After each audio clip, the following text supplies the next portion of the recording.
बिहार के लोगों का जो समस्या है वो तो है ही, यूपी के लोगों का भी कम समस्या नहीं है। मतलब कुछ लोगों को लगता है यूपी बिहार एक ही है आज भी, तो वो यूपी वाले को भी बिहारी बोल देते हैं। हम तो हैं ही, हमें बुरा नहीं लगता, उन्हें लग जाता है।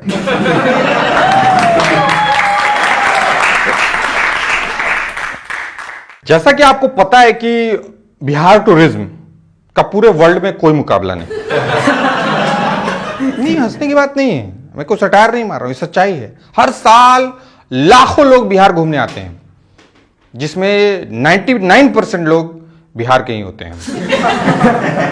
सब छठ पूजा पे घर चले आते हैं भाई, सब घर आ जाते हैं। हम किसी पे डिपेंडेंट नहीं हैं, लोग हमारे यहाँ बाहर से आए, हम अपने लोग को बुला लेते हैं, हमारा चल रहा है ऐसा। और बिकॉज ऑफ आवर पॉलिटिशियन हम अपने ही राज्य में पर्यटक की तरह आते हैं। दूसरे स्टेट के बच्चे बाहर जाने के लिए मरे जाते हैं और हम मैट्रिक के बाद से ही घूम रहे हैं। 12th के लिए दिल्ली, इंजीनियरिंग मेडिकल के लिए कोटा, ग्रेजुएशन के लिए बैंगलोर, MBA के लिए पुणे और जॉब के लिए मुंबई घूम रहे हैं। तो I really salute my politician, जिनके वजह से ये सौभाग्य हमें मिलता है कि हमारा टूरिज्म हमारे बदौलत ही चल रहा है। बाहर भी हम ही घूम रहे हैं, अंदर भी हम ही घूम रहे हैं। मेरा तो कभी कभी मन करता है नीतीश कुमार और लालू यादव को मिलाकर उन दोनों का माथा चूम लूं। तो हम बिहार के लोगों का स्वैग अलग होता है, बल्कि मैं आपको बताऊं हमारे यहाँ स्वैग से ज्यादा साग होता है। छठ पूजा में हमें घर आना है, लेकिन बहुत सारे ऐसे लोग होते हैं हमारे में जो टिकट पहले से नहीं कटाते। क्यों? टीटी मैनेज करेगा। और छठ पूजा में इतनी भीड़ होती है, आप समझ ले कि मुंबई की लोकल ट्रेन से भी दोगुनी भीड़। आप लोग मुंबई लोकल वाले हैं, आप लोग तो जानते ही होंगे। आप लोग की ट्रैवलिंग देख के तो मुझे लगता है कि आप लोग रोज छठ पूजा में जा रहे हैं। तो बंदा अब टीटी के साथ लगा पड़ा है, sir excuse me sir. TT एकदम देख भी नहीं रहा, भाव में लगा हुआ है। तो बंदा पीछे से, सर एक्सक्यूज मी सर, बहुत इंपॉर्टेंट है सर, एक्सक्यूज मी सर। छठी मैया बुला रही है सर। हाँ तो बुला रही है तो जाओ ना। नहीं सर, कुछ मैनेज कीजिए सर। क्या मैनेज करें? क्या मैनेज करें भाई? ट्रेन में देख रहे हो भीड़, उधर टॉयलेट तक में लोग ठूस ठूस के बैठा हुआ है, हमारे सीट पे 4 लोग बैठा हुआ है, हम खुद कैसे जाएंगे हमारा पता नहीं, तुम्हारा क्या मैनेज करें? नहीं नहीं, बात तो आपका एकदम प्रोफेशनल है सर, बहुत एकदम सर, हम सल्यूट करते हैं सर आपकी इस बात, लेकिन कुछ उसी में मैनेज कीजिए सर। छठी मैया बुला रही है सर, ठेकुआ खिलाएंगे सर, समझिए सर, अर्घ देना है। बोगी में नहीं सर, इंजन में बैठा दीजिए सर।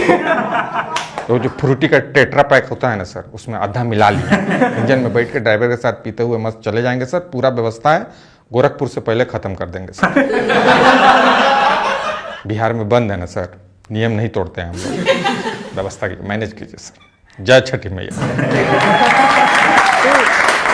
चल रहा है। तो बिहार के लोगों का जो समस्या है वो तो है ही, यूपी के लोगों का भी कम समस्या नहीं है। मतलब कुछ लोगों को लगता है यूपी बिहार एक ही है आज भी, तो वो यूपी वाले को भी बिहारी बोल देते हैं। हम तो हैं ही, हमें बुरा नहीं लगता, उन्हें लग जाता है। और बेचारे परेशान घूम रहे हो, तो कहते मर जाएंगे, अरे हम यूपी के हैं, यूपी के। हाँ वही हुआ ना भैया जी, भैया जी सैया जी सब एक ही है। बेचारे परेशान घूम रहे हैं, क्या करें? मैं बिहार का हूं और मेरी पत्नी यूपी की, तो मेरे यहाँ ये टंटा खत्म, जिसको जो समझना है समझते रहो। मैं तो खुल के समझाता भी हूं कि मेरे यहाँ गोलघर है, मेरे पत्नी के यहाँ मेरे ससुराल में ताजमहल है। और एक्चुअल में पति पत्नी का रिश्ता भी ऐसा ही होता है, पति गोलघर होता है, पत्नी ताजमहल। तो गोलघर और ताजमहल बनाया एक को अंग्रेजों ने है, एक को मुगलों ने है, और हम यूपी बिहार वालों ने उस पर टिकट लगा दिया है। ताजमहल प्रेम की निशानी है, दुनिया का 7 आश्चर्यों में से एक है, उस पर टिकट बनता है। गोलघर भुखमरी की निशानी है, हमने उस पर भी टिकट लगा दिया है, वो कमा रहे हैं। नहीं, मैं आपको बताऊं, ये जब बना था, ताजमहल तो है 7 आश्चर्यों में से एक, लेकिन गोलघर ये जब बना था, ये ये बहुत बड़ा आश्चर्य था। इतना बड़ा आश्चर्य था कि लंदन में बैठी महारानी विक्टोरिया आश्चर्य में पड़ गई कि भाई बिहारियों ने क्या बना दिया है, इसका गेट खुलता क्यों नहीं भाई। ये जब से बना है तब से इसका गेट खुला नहीं आज तक। हुआ क्या था, हमारे यहाँ बाढ़ आ जाती थी तो लोग भूखे मर जाते थे। अंग्रेजों ने बोला ऐसे काम नहीं चलेगा, भंडारगिरी बनाओ। हमारे लोग लग गए, बनाने लगे। अब बनाते वक्त उन्हें मालूम पड़ा कि भाई अंग्रेज ये अपने फौज के लिए बनवा रहे हैं, हमारे लिए नहीं। ओहो, फिर तो हमारे लोगों ने जो अंग्रेजों का काटा है कि अंग्रेज विक्टोरिया के सामने खड़े होकर बोल रहे थे, एक बिहारी 100 पे भारी। मुझे लगता है ये कहावत तभी से इजाद हुआ है। क्या हुआ, हमारे लोगों ने बनाने को बना दिया गोलघर, लेकिन उसमें जब गेट लगाने की बारी आई तो ऐसा गेट लगाया कि वो बाहर ना खुले, वो अंदर खुले। अब अंग्रेजों ने बनाया गोलघर, ऊपर से डाला अनाज। अब गेट ना अंदर खुले ना बाहर खुले, अंग्रेज फिर परेशान कि साला ये तो फिर भूखे मरने की नौबत आ गई। अब जिसने बनाया कैप्टन जॉन कैरिस्टन, नाम रखा हुआ कैप्टन जॉन कैरिस्टन, अब मांग के हमारे लोग से सतुआ पी रहे हैं।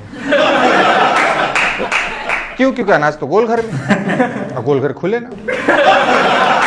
तो ये हमारे लोगों ने बदला लिया अंग्रेजों से, ऐसा कमाल का।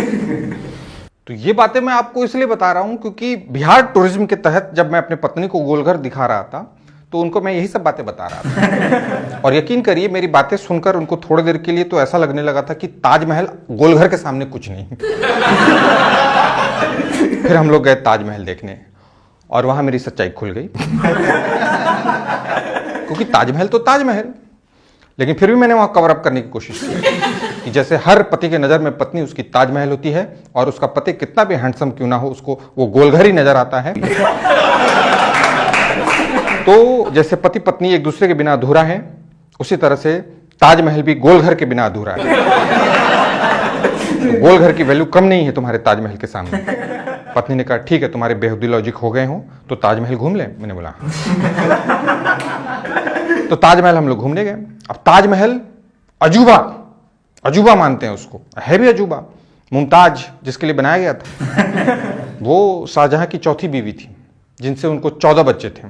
उसके बावजूद उस बंदी से इतना प्यार, ये अजूबा नहीं तो और क्या है। 22 साल तक बंदे ने हर रोज सुबह उठ के जाके अपने मिस्त्री को, अपने ठेकेदारों को उठाया कि चलो भाई तगाड़ी उठाओ, ताजमहल बनाना है। कोई मोबाइल रिचार्ज नहीं कराना है, टाइम लगेगा, चलो। तो ये डेडिकेशन तो अजूबा तो है ही। तो मैं घूमने गया, लेकिन अगर आप घूमने गए तो कभी भी भूल के अकेले मत जाइएगा, आपकी जल जाएगी। अभी ट्रंप भी आए थे ना, अभी अपनी बीवी के साथ गए हुए थे। अकेले मत जाइए। क्यों? क्योंकि वहां पे इंसान तो इंसान, मैंने देखा है लाल बम वाले बंदर भी होते हैं, वो भी रोमांटिक हुए रहते हैं। उनका स्मूचिंग चल रहा होता है, किसिंग चल रही होती है खुलेआम। क्योंकि अंग्रेजों को काफी समय से आते हुए देख रहे हैं, देखते देखते सीख गए होंगे। बंदरों से हमने सीखा है, हमसे बंदर नहीं सीख सकते, सीख गए। तो वहां एक बेंच बना हुआ है जहां पे बैठ के लोग, सब लोग ताजमहल की फोटो खिंचवाते हैं। वहां से ताजमहल की बड़ी खूबसूरत फोटो आती है। ट्रंप ने भी अपने वाइफ मोनेलिया, क्या नाम है उनका, मानेलिया कुछ इसी तरह से, मतलब जो भी है वो बंदी मान गई थी, तो उनके साथ बैठ के फोटो खिंचाया था। तो वहां पे मैंने देखा है कि कुछ ऐसे रोमांटिक कपल जिनका रोमांस से कोई लेना देना नहीं, उनको भी बैठा के फोटोग्राफर रोमांटिक बना रहा होता है कि ठीक है मैडम आप बैठ जाएं, हाँ सर आप प्लीज मैम के गोद में लेट जाएं। सर ना हम नहीं लेटेंगे। अच्छा ठीक है सर, तो आप कैमरा पकड़ ले, हम लेट जाते हैं। कमाल कर रहे हैं sir, romantic photo sir, Taj Mahal sir, प्यार की निशानी सर, प्लीज लेटें, कोई फोटो की बात है, कोई ऐसी बात नहीं, लेट जाए, फोटो खींचते हैं। बंदा लेट गया, वो बंदा भी अजीबोगरीब लेटा हुआ, जैसे कि प्लेटफॉर्म पे लेटा है। अब बंदी भी उसको उस पर प्यार से हाथ रखने के बजाय, जैसे नहीं लड़कियां मेट्रो में पर्स पे हाथ रख के बैठी रहती है, वैसे उसके टकले पे हाथ रख के बैठ जाती है ताकि बंदा गोद से गिर ना जाए। तो वैसे फोटो खिंचा रहे, मतलब ऐसे लोगों का भी जिनका रोमांस में हाथ तंग है, उनसे भी रोमांटिक पोज करा के फोटोग्राफर फोटो खिंचा लेते हैं। ऐसा रोमांस का माहौल बना होता है। और ऐसे में अगर आप वहां एकदम से अकेले चले जाएं, अब सब लोग ऐसे गले लगा के फोटो खिंचा रहे हैं, आपसे पैसे फोटो खिंचा पाओगे? सिर्फ यही एक पोज रहेगा आपका, बाकी आप देखते रहोगे, जलते भूनते रहोगे, या तो फिर आप एकदम अव्वल दर्जे के ठरकी हो। How many Turkey in the house, please give me a chair. ठीक है, फिर आप क्या ताजमहल और गोलघर के चक्कर में पड़े, आप कुतुब मीनार के बारे में सोचें, क्योंकि शादी के बाद तो आपको ताजमहल मिल ही जानी है और आपका गोलघर या तो यहाँ निकल ही आना है।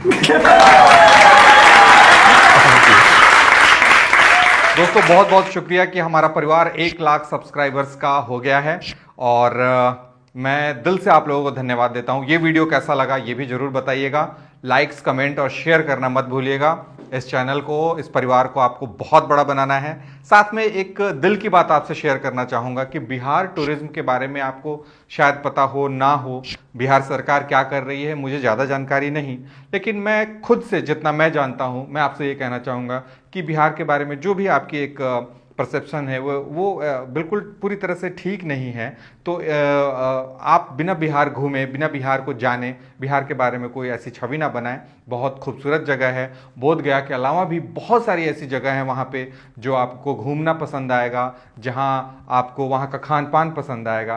तो अगर कभी मौका मिले तो बिहार ज़रूर आइए, और अगर छठ पूजा में आते हैं तब तो आपको बिहार, आपको ऐसा लगेगा कि आप बिहार नहीं कहीं ऐसे जश्न में शामिल हो गए हैं कि जैसा जश्न शायद ही कहीं मनता हो, जहां सारे जाति धर्म के लोग एक साथ एक जगह बैठकर पूजा करते हैं सूर्य भगवान की, इकलौते ऐसे भगवान जिन्हें हम देख सकते हैं।